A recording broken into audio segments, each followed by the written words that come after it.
जी, आज हम बात करेंगे ऐसी शख्सियत से जो किसी तारीफ़ के मोहताज नहीं। पाकिस्तान फ़िल्म इंडस्ट्री में एक नाम, और बहुत जल्द इन्होंने अपना एक नाम फ़िल्म इंडस्ट्री में बनाया, जिनका नाम लोगों की ज़ुबान पे भी है, लोगों के दिलों में भी है। और ये चूड़ियाँ फ़िल्म के मशहूर डायरेक्टर, यानी कि इनकी हर फिल्म हिट है, लेकिन ज़्यादातर चूड़ियाँ फ़िल्म से ज़्यादा लोग ज़्यादा जानते हैं। हमारे साथ मौजूद है सैयद नूर साहब, जो कि आज मौजू है दूसरों की मुस्कुराहट बनी है। तो पाकिस्तान की आवाम परेशान क्यों है? हमें एक दूसरे को मुस्कुराहट देना चाहिए, एक दूसरे के साथ मोहब्बत करनी चाहिए।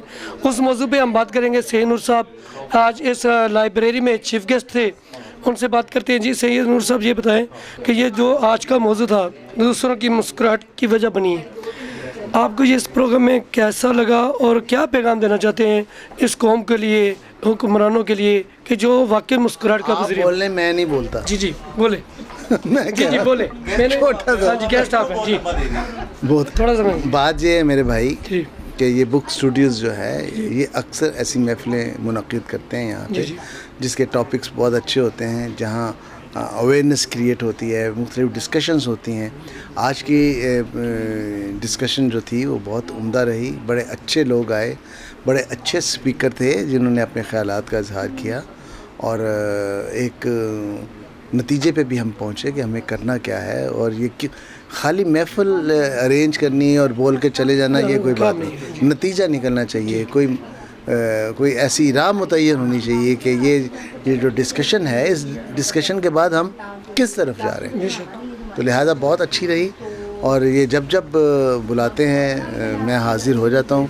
मुझे बहुत अच्छा लगता है, सीखने का मौका मिलता है, लोगों से मिलने का मौका मिलता है, और अपने कैथारसिस जो है वो निकालने का मौका मिलता है। मज़ीद इस तरह के प्रोग्राम होने चाहिए लाइब्रेरीज़ में। यही काफ़ी है लाइब्रेरी, मज़ीद कौन बनाएगा, बहुत कम लोग होते हैं।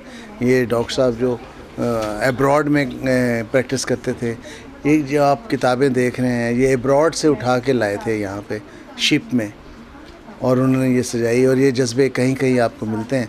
लिहाजा आपको कदर करनी चाहिए ऐसे जज्बों की, हम सबको कदर करनी चाहिए और आना चाहिए, और मैक्सिमम यहाँ से हासिल करना चाहिए नॉलेज, एथिक्स, जो भी आप लोगों से ले सकते हैं, किताबों से ले सकते हैं, आपको लेना चाहिए। सारी ज़िंदगी इंसान इल्म हासिल करता है, और इल्म सिर्फ किताबों में नहीं है, लोगों में भी है।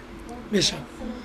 तो ये बताएं कि माशाल्लाह जो आज का प्रोग्राम था वो तो आपने माशाल्लाह बता दिया लोगों को। नई नस्ल के लिए कोई ऐसा पैगाम जो फ़िल्म में भी कुछ सबक हमें उस फिल्में होनी चाहिए, कि जो उनको भी लाइब्रेरी के हवाले से, जिस तरह आज प्रोग्राम किया गया फ़िल्म इंडस्ट्री में, जिस तरह को आप नई फिल्म बनाएं कि बच्चों को नई अवेयरनेस नई नस्ल को मिले। देखें, फ़िल्म एक एंटरटेनमेंट है। फ़िल्म में जब आप समझाना शुरू करेंगे ना, तो लोग जो पहले नहीं देखते वो बिल्कुल ही नहीं देखेंगे। फ़िल्म टोटल एक एंटरटेनमेंट है, और उसको एंटरटेनमेंट के तौर पे आना चाहिए, उसको देखना चाहिए। जी सैयद नूर साहब ने बड़ी अच्छी बातें की, इस बातों को आपने नोट भी करना है। कैमरामैन हमाद अहमद के साथ एम अतीक शाह, 91 न्यूज़, लाहौर।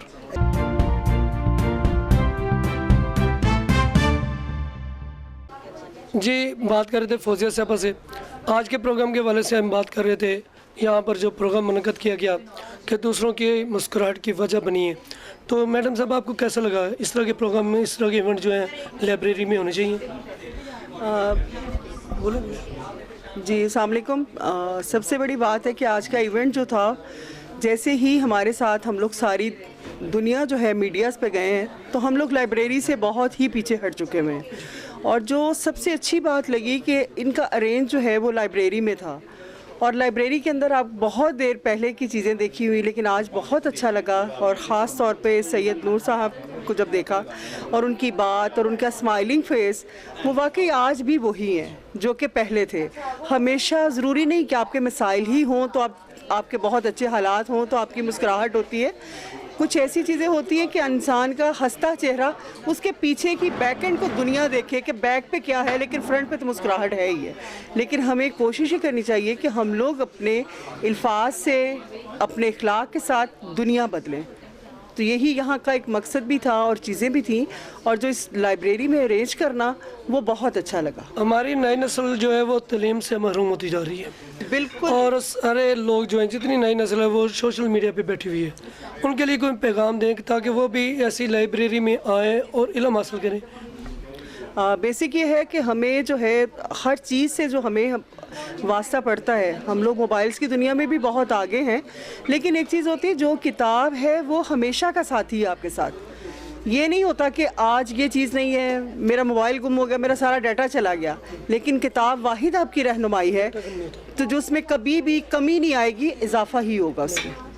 तो अब ये बताएं कि किताब जो है लोग पकड़ते नहीं हैं। आजकल के जो स्टूडेंट मैंने देखे हैं वो किताबों से भागते हैं, जबकि किताबों के अंदर नई से नई चीज़, नए से नए इल्म मिलता है। इनको इस तरह के इल्म हासिल करना चाहिए। जी बिल्कुल, इल्म तो जो है वो हर एक के लिए ज़रूरी है, ठीक है, वो होना भी चाहिए, लेकिन एक चीज़ है कि जब बजाय कि हम लोग बच्चों को बाहर की तफरीह दिखाते हैं, कभी हम लोग उनको लाइब्रेरीज़ में लेके आएँ, जब वो खुद से पेरेंट्स से सीखते हैं सब कुछ। अगर पेरेंट्स उनको आगे लेके आएंगे तो मेरा ख्याल है सब कुछ वो सीखेंगे भी।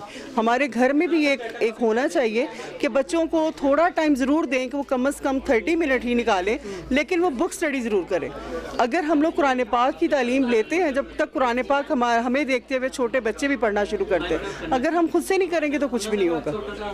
आजकल ये देखें ना, जैसे सोशल मीडिया का दौर है, लोग सारी सारी रात व्हाट्सएप पे लगे होते हैं, फेसबुक पे लगे होते हैं, और घरों में नमाज भी नहीं पढ़ी जाती, कुरान पाक भी नहीं पढ़ा जाता। जो अफजल दीन है हमारा, हम उसको भी छोड़ रहे हैं, उससे भी पीछे हो रहे हैं। कोई नई नस्ल को वो पैगाम दे दें कि जो आपके पैगाम पर अमल कर रहे हैं। सबसे बड़ा पैगाम यही है हमारा इंसान नौ के लिए कि जो अल्लाह पाक ने हमें जिन चीज़ों से इतनी बेशुमार हमें नेमतें अता की हैं, हम लोग एक एक लफ्ज़, एक एक सेकंड का, एक एक लम्हे का भी शुक्र अदा करें तो उस पाक ज़ात का हम लोग नहीं कर सके। हमें प्लीज़ अपने अहकामात की फ़िक्र करनी चाहिए और हमें अपने दीन को आगे लेकर जाना चाहिए। जी, फौजिया साहब ने बड़ी अच्छी बातें की कि दीन का जो इल्म है वो सबसे अव्वल है और वो पहले है। जो आजकल के नई नस्ल के लोग हैं जो रात दिन फेसबुक पे, यूट्यूब पे इधर उधर चीज़ें अपना वक्त ज़ाया करते हैं, वो इल्म को तलाश करें, किताबों से तलाश करें और कुरान पाक के इल्म से अपना इल्म हासिल करें। अभी हम और लोगों से भी बात करेंगे आज के फंक्शन के हवाले से कि वो अपनी राय में क्या कहते हैं और आवाम तक अपनी राय क्या पहुँचाते हैं। उसमें नाइमा राव साहब हमारे साथ मौजूद हैं, उनसे बात करते हैं कि आज के इवेंट के हवाले से आप क्या पैगाम देना चाहते हैं आवाम को, नई नस्ल को। जी अस्सलाम वालेकुम। मेरा पैगाम जो है वो ये कि मुझे इधर आके बहुत अच्छा लगा कि इधर मुझे जो फीलिंग आई है वो ये आई है कि किताब की अहमियत को उजागर किया गया है। जिस तरह मुझसे पहले फौजिया साहिबा ने बात की थी कि ये आप पूछ रहे थे कि बच्चे किताबों से दूर होते जा रहे हैं, लेकिन मैं इस पे काम कर रही हूँ। मुझे इसलिए इधर आके ज़्यादा खुशी होती है कि मैं अपने बच्चों में किताब से मोहब्बत का जो अंसर है वो जगा के रखती हूँ। उसकी ये है कि मैं बचपन से बच्चों को स्टोरी सुनाती हूँ, और फिर आपके ही एक चैनल ने मेरी बच्ची का इंटरव्यू कर चुके हैं कि वो बचपन में 9 साल की उम्र में ही 115 किताबें अल्हम्दुलिल्लाह पढ़ चुकी है। तो मुझे मेरे दिल के ज़्यादा करीब है ये इवेंट, क्योंकि ये एक लाइब्रेरी के अंदर इन्होंने ऑर्गेनाइज़ करवाया है। This is very good. At least ये है कि जिस तरह के मैं हूँ, या मैं तो खुद पढ़ती हूँ थोड़ा बहुत, बट ये कि जो लोग बिल्कुल ही किताब के पास नहीं जाते हैं उनको इधर आगे एटलीस्ट ये देखने को, इन्वायरमेंट देखने को मिला है। और मैं कहती हूँ कि इनका जो आज का टॉपिक था वो तलख रवैये था। आजकल के जो वालिदैन हैं उनको कोई मैसेज देना चाहें कि बच्चों को किस तरह तरबियत करें और इल्म के लिए और इल्म की तरफ उनको रुजू करें? जी बिल्कुल, इल्म की अहमियत से तो ये कि हम इनकार नहीं कर सकते। इल्म की अहमियत तो सबसे पहले है, बट ये है कि हमें आजकल जो पेरेंट्स को चाहिए कि वो बच्चे सिर्फ किताब पढ़ते हैं और पेपर देते हैं, हमें उनकी तरबियत करनी चाहिए।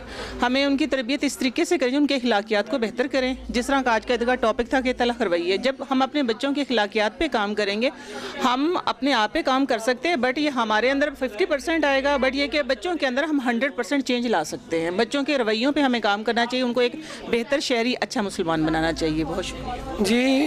अभी आपने नुमाना साहबा की बात सुनी और आपने इनके जो बातों का अमल है वो भी करना है कि जो पैगाम होता है वो एक अमल करने के लिए होता है।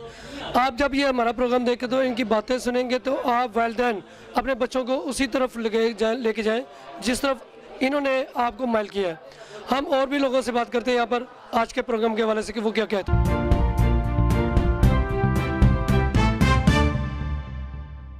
जी, हम बात कर रहे थे कि दूसरों की मुस्कुराहट की वजह बनी है। आज लाइब्रेरी में एक प्रोग्राम मुनक़्क़द किया गया था जिसमें सैयद नूर साहब चीफ गेस्ट थे, तो नुमान मलिक साहब भी थे। उन्होंने कंपेयरिंग की, प्रोग्राम की बहुत अच्छी, और इनके साथ साथ और भी चीफ गेस्ट थे। सबकी राय ली हमने ली। जी, हमारे साथ मैडम साहब मौजूद हैं। आपको कैसा लगा आज के इवेंट में? ये जो आज का इवेंट किया गया है कि दूसरों की मुस्कुराहट की वजह बनी है, तो ये क्या पैगाम देना चाहती हैं आप? हम बात करते हैं उम्मीद शहर फाउंडेशन की, और बुक स्टूडियो और उम्मीद शहर फाउंडेशन हमेशा से जो इवेंट्स करवाता है वो उन इश्यूज़ को उठाता है जो कि इस वक्त सोसाइटी की डायर नीड्स में से हैं। आज का जो हमारा टॉपिक था दूसरों की मुस्कुराहट की वजह बनी है, और उसका जो एक आप कह लें कि जिस थी वो थी तल्ख रवैये। तल्ख रवैयों के बारे में अगर हम बात करें तो ये बहुत इम्पॉर्टेंट एक ऐसा आप कह लें कि इशू है जिसको एड्रेस करना ज़रूरी है। बिकॉज समटाइम्स हम बात ठीक कर रहे होते हैं लेकिन सामने वाला ऑफेंड हो जाता है। क्यों? क्योंकि हमारा बात करने का तरीका ठीक नहीं होता। तो अगर हम बात करें किसी भी चीज़ की तो उसमें एक्सप्रेशन, अगर रीडिंग की बात करें तो उसमें इंटोनेशन बड़ी इंपॉर्टेंट होती है कि बात कही कैसे गई है। तो इस चीज़ को एड्रेस करना चाहिए कि आप अगर कह रहे हैं कि जी यहाँ बैठ जाओ, आप इसको ऐसे भी कह सकते हैं कि प्लीज़ यहाँ तशरीफ़ रखिए। तो रवैया बहुत मैटर करता है, वो सामने वाले का आपकी जो एक परसेप्शन बनती है उसको बदल देता है। और आपके इंटरपर्सनल स्किल्स भी यही कहते हैं कि आपका रिएक्शन इम्पॉर्टेंट है। आपके साथ जो लाइफ में हो रहा होता है वो 10% है जो कि आपका डिसाइडेड है बाय द फेट। 90-10 प्रिंसिपल भी ये कहता है, and the rest of the 90% is according to how you react. तो रवैया, reaction, this is very important. मैं नुमान साहब को इस चीज़ के लिए बहुत ज़्यादा जो है वो थैंक्स कहूँगी कि उन्होंने ये एक चीज़ एड्रेस की और उसको इशू को उठाकर सबको इस पे अवेयरनेस दी। Thank you so much Numan साहब। जी, जैसे आपने सुना कि मैडम साहब ने हाँ जी बहुत अच्छा यानी कि बयान दिया अपने रवैये को, और आप अपने रवैये को बेहतर करने की कोशिश करें। और हम मैडम साहबा से बात करते हैं कि आज का जो प्रोग्राम किया गया था दूसरों की मुस्कुराहट की वजह बनी है, उस पर हम बात करते हैं। जी मैडम, आप लाइब्रेरी में आई और सैयद नूर साहब भी थे, मलिक नुमान साहब ने उसकी कंपेयरिंग की, और सारे लोग जो यहाँ पर गेस्ट बैठे हुए थे, जितने भी लोग बैठे थे, माशाल्लाह उन्होंने इस प्रोग्राम को अच्छे तरीके से सुना। आज के प्रोग्राम के हवाले से आप क्या पैगाम देना चाहते हैं वेल्डन को? बिस्मिल्लाहिर्रहमानिर्रहीम। जी, सबसे पहले तो नुमान मलिक जो हैं उनको बहुत उनकी थैंकफुल हूँ कि ऐसे प्लेटफॉर्म जो हैं वो हमें प्रोवाइड कर रहे हैं जिसके ऊपर आकर हर मतलब किस्म का जो बंदा है, वो चाहे एजुकेशनलिस्ट है, चाहे कोई डॉक्टर है, चाहे कोई इंजीनियर है, वो अपना पॉइंट ऑफ व्यू एक सोसाइटी में जो है वो जनरेट कर रहे हैं और कंट्रीब्यूशन अपना देने की कोशिश कर रहे हैं। मैं हमेशा से यही कहती आई हूँ कि देखें, आप लोगों के साथ अपने किरदार के हिसाब से नहीं, अपनी तरबियत के हवाले से जो ताल्लुक़ है वो रवाबत उस तरह का आपका होना चाहिए। आज का जो टॉपिक है वो भी तल्ख़ रवैये जो हमारी ज़िंदगी में रोज़मर्रा की बुनियाद पर बहुत ज़्यादा हो चुके हैं, डोमेस्टिकली भी, आप मुआशरती भी, मुआशी भी। हमारे अंदर ना सबसे बड़ा मसला ये है, एग्रेशन बहुत आ चुका है, हमारे अंदर बर्दाश्त नहीं रह रही, जिसकी वजह से बहुत सारे मसाइल हमारी ज़िंदगी में जो हैं वो हो रहे हैं। और तल्ख़ रवैये की वजह से उसके अल्टरनेट बहुत सारे ऐसे चैलेंजेस हैं जो हमें अपनी लाइफ में फ़ेस करने पड़ रहे हैं।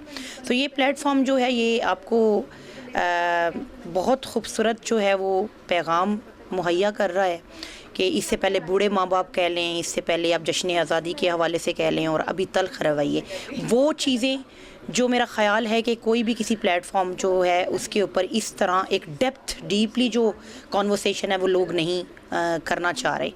तो आप अपने अंदर बर्दाश्त लाएं, और दूसरे नंबर पर जो रिश्ते हैं उनमें तवाज़ुन बहुत ज़रूरी है, जो कि एक मेन वजह है कि हम तवाज़ुन बरकरार नहीं रख पा रहे, और हम अपनी तालीम के साथ साथ जो तरबियत है उसको भी मद्देनज़र रखें कि हमारा ब्रॉटअप कैसा है, क्योंकि आप एक ऐसी खिड़की हैं कि उससे आपके ख़ानदान को झांका जा सकता है। सो अपने रवैये को मुस्बत रखें। मैं हमेशा कहती हूँ कि मुस्बत रवैया मुस्बत मंजिल की राह हमवार करता है। जी, मैडम साहबा ने बहुत अच्छा पैगाम दिया। हम आगे और भी लोगों से बात करते हैं कि वो अपनी राय में क्या कहते हैं।